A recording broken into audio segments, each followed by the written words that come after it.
Mohon izin Bapak dosen, mohon izin rekan-rekan.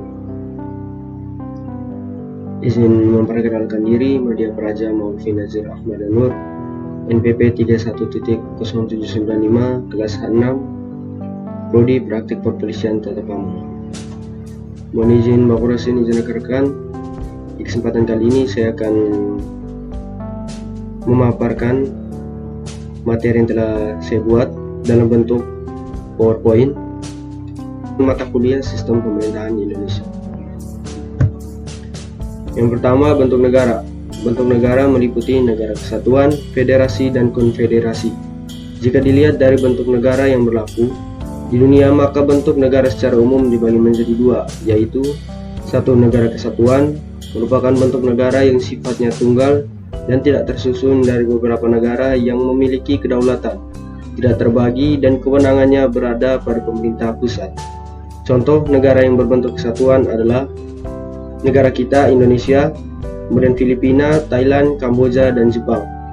Rata-rata negara kesatuan ini merupakan negara Asia. Yang berikut, negara federasi atau serikat adalah negara bersusunan jamak, terdiri atas beberapa negara bagian yang masing-masing tidak berdaulat. Contoh, negara yang berbentuk federasi adalah Amerika Serikat, Malaysia, Australia, Kanada, Meksiko, Irlandia, New Zealand, dan India. Yang berikut, bentuk pemerintahan.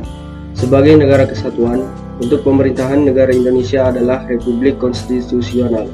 Sedangkan sistem pemerintahan, Indonesia memilih sistem presidensial, di mana kekuasaan eksekutif dipilih melalui pemilu yang menyangkut presiden, Dewan Perwakilan Rakyat, dan Dewan Perwakilan Daerah, terpisah dengan kekuasaan legislatif. Bentuk pemerintahan republik merupakan pemerintahan yang mandat kekuasaannya berasal dari rakyat melalui mekanisme pemilihan umum dan biasanya dipimpin oleh seorang presiden. Sistem presidensial adalah sistem negara yang dipimpin oleh presiden. Presiden adalah kepala negara sekaligus kepala pemerintahan. Presiden dan wakil presiden dipilih secara langsung oleh rakyat melalui pemilihan umum. Presiden dalam menjalankan pemerintahan dibantu oleh menteri-menteri. Presiden berhak mengangkat dan memberhentikan para menteri. Para menteri atau biasa disebut dengan kabinet bertanggung jawab terhadap presiden dan menjalankan semua tugas-tugas yang sudah ditentukan. Sementara itu, presiden dalam menjalankan pemerintahannya diawasi oleh parlemen. Yang berikut, sistem pemerintahan Indonesia.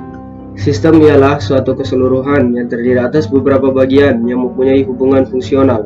Pemerintahan dalam arti luas, pemerintah atau lembaga-lembaga negara yang menjalankan segala tugas pemerintah, baik sebagai lembaga eksekutif, legislatif, maupun yudikatif. Untuk sistem pemerintahan Indonesia dibagi menjadi dua, yaitu sistem pemerintahan pusat dan sistem pemerintahan daerah. Yang berikut, sistem pemerintahan Indonesia berupa unsur nilai, struktur, dan proses yang terkandung dalam sistem pemerintahan Indonesia. Konsep sistem merupakan idiom yang pertama kali diperkenalkan oleh ilmu-ilmu lingkungan atau ekologi. Sistem digambarkan sebagai suatu tatanan yang terbentuk dari hasil interaksi antara komponen lingkungan, biotik, dan abiotik, dengan komponen organis dari makhluk monosel hingga multisel seperti manusia. Yang pertama, unsur nilai. Nilai sistem pemerintahan bergantung pada kondisi sistem pemerintahan dan persepsi yang diperintah menghadapi kondisi itu. Sistem nilai yang muncul dari kondisi tersebut selalu mencari titik keselarasan, keserasian, dan keseimbangan tujuan antara pemerintah dengan yang diperintah. Kondisi serasi, selaras, dan seimbang ini hanya dimungkinkan tercapai jika terjadi keterbukaan dan kesepakatan yang intensif di antara kedua belah pihak. Unsur nilai dapat disebut sistem nilai, meliputi landasan atau dasar negara yaitu Pancasila, cita-cita negara nasional, dan tujuan negara nasional. Kesemuanya dirumuskan dalam pembukaan Undang-Undang Dasar 1945 yang tetap tidak berubah walaupun Undang-Undang Dasar 1945 telah mengalami perubahan.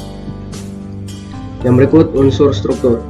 Unsur struktur merupakan satuan kelembagaan yang diperlukan dalam kehidupan negara Republik Indonesia yang demokratis dan konstitusional, berupa tatanan kelembagaan pemerintahan dalam rangka mengemban misi dan mewujudkan visi bangsa yang merefleksikan peran, posisi, aturan hukum, kewajiban, kewenangan, dan tanggung jawab masing-masing. Struktur pemerintahan dalam arti yang luas meliputi seluruh aparatur negara, baik aparatur negara, aparatur pemerintahan, maupun aparatur perekonomian, aparatur perekonomian negara, beserta seluruh organisasi sosial politik, kemasyarakatan dan dunia usaha yang berkembang sesuai dengan kehidupan dan kemajuan bangsa, serta individu-individu yang diperintah. Sedangkan struktur pemerintahan dalam artian sempit, eksekutif, mencakup presiden beserta seluruh aparatur pemerintah, baik di tingkat pusat maupun daerah. Yang berikut unsur proses. Untuk memahami unsur proses sebagai unsur pokok sistem pemerintahan Indonesia, dapat dikemukakan beberapa pengalaman empiris dalam praktik penyelenggaraan pemerintahan sebagai berikut. 1. Penyelenggaraan pemilihan umum. Pemilu dilakukan untuk memilih wakil-wakil rakyat di lembaga-lembaga perwakilan, yaitu DPR, DPD, DPRD provinsi, dan DPRD kabupaten atau kota. Pemilu juga diselenggarakan untuk memilih presiden secara langsung. MPR sebagai lembaga negara yang terdiri atas anggota DPR dan DPD, mengadakan sidang sedikitnya 5 tahun di ibu kota negara, melantik presiden dan atau wakil presiden, dan berwenang mengubah dan menetapkan undang-undang melalui mekanisme tertentu. Yang ketiga, presiden bersama DPR menyusun Propenas yang kemudian dirinci dalam rencana pembangunan tahunan atau RPTA yang memuat anggaran pendapatan dan belanja negara APBN yang ditetapkan oleh DPR bersama pemerintah. Tiap-tiap lembaga negara, departemen, dan LPND menyusun rencana strategis, sedangkan pemerintah daerah menyusun program pembangunan daerah Propeda yang berdasarkan Propenas. Selain Propenas dan APBN, DPR membuat undang-undang lain dalam rangka penyelenggaraan pemerintahan negara seperti Undang-Undang tentang Susunan dan Kedudukan MPR, DPR, DPD, dan DPRD, Mahkamah Konstitusi, Mahkamah Agung, Komisi Yudisial, maupun Undang-Undang Pemilu. Yang terakhir, Presiden mengangkat, menetapkan, meresmikan anggota BPK, Hakim Agung, dan Hakim Konstitusi yang diusulkan oleh DPR, dan beberapa pejabat negara dengan peraturan perundang-undangan yang berlaku. Demikian presentasi dari saya. Terima kasih atas perhatiannya. Selamat siang.